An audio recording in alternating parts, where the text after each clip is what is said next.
নমস্কার বন্ধুরা, কারণ অনুরোধে আজকে আমি এই খাবারটা আপনাদের সঙ্গে শেয়ার করছি। কেউ বলেছিল বৌদি আমার খেতে খুব ভালো লাগছে না, তুমি এমন ইউনিক কম তেলে খাবার দেখাও, সেইটাই আমি বানাচ্ছি আজকে। এখানে আমি নিয়েছি লাউ ঘিসে নিয়েছি, অল্প জিরা নিয়েছি, অল্প কাঁচা লঙ্কা, অল্প নিয়েছি ধনা পাতা কুচি, গোলমরিচ গুঁড়া আর আদা থেতো করে নিয়েছি, আর নুন।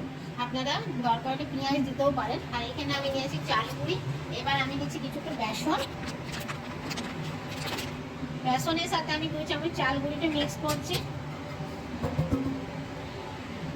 এবার আমি লাউটা যেটা মানে ঘিয়াটা ঘিসে রেখেছিলাম ওই ঘিয়াটা দিচ্ছি।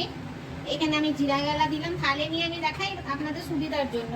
কাঁচা লঙ্কা কুচি দিলাম, আদা থেতো করে দিয়েছি থেতো করা, আর ধনা পাতা কুচি, গোলমরিচ গুঁড়া আর নুন।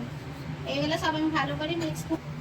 ব্যাটারটা আপনার এরকম যাতে হয়, এরকম দেখবেন, বেশি পাতলা করবেন না, বেশি পুরো করবেন না। এদিকে আমি বাটিতে তেল নিয়েছি। আমি এমনিভাবে ডান্ডি দিয়ে তাওয়াতে তেলটাকে দিচ্ছি, কম তেল লাগবে যাতে। একবার হলো প্লিজ বানান, দেখবেন খুব ভালো হয়। এবার আমি এটা এতে দিয়ে দিলাম। এরকম ভাবে আমি এক পিঠটা সেকা হয়ে গেছে, এবার দুসরা পিঠটা উল্টে দিলাম, আঁচটা একটু কম করে দিলাম। আপনার এই যে ঘিয়াওয়ালা চিলা একবার প্লিজ একবার হলেও বানিয়ে খাবেন, আর আমাকে কমেন্টসে লিখে জানাবেন।